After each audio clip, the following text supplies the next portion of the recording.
আপনারা দেখতে পাচ্ছেন যে ঘাটাল থানার পুলিশ রাত ৩টের সময় আমার সেক্রেটারি তমগ্ন দের বাড়িতে এসছে। এটা কোন পুলিশের গাড়ি দাঁড়িয়ে আছে।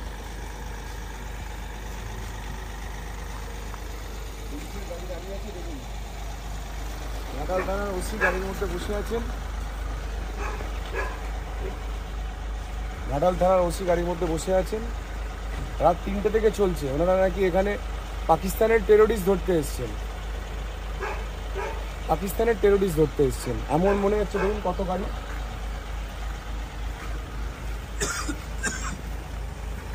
পুলিশের গাড়ি,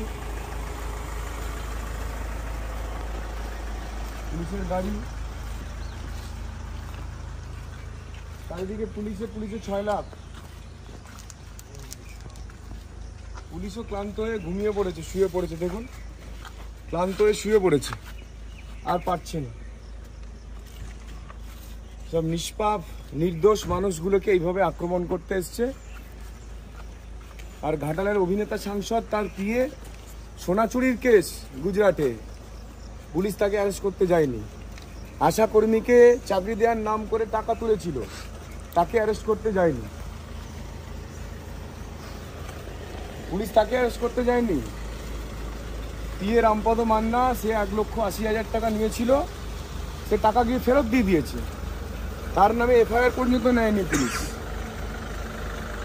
রামপদ মান্নার নামে পুলিশ এফআইআরও নেয়নি, কিন্তু পুলিশে ৬ লাখ। এখানে আমার সেক্রেটারিকে না কি জানি কি কেস, সেটা এখনো বলছে না। আজকে আরে কি কেস সে তো বলুন।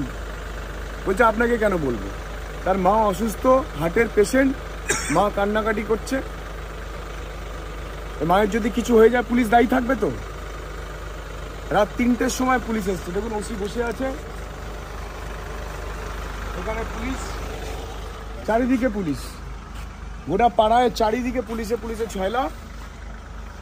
কে না হিরণের সেক্রেটারি, এটা তার অপরাধ। কি তার অপরাধ? না হিরণের সেক্রেটারি।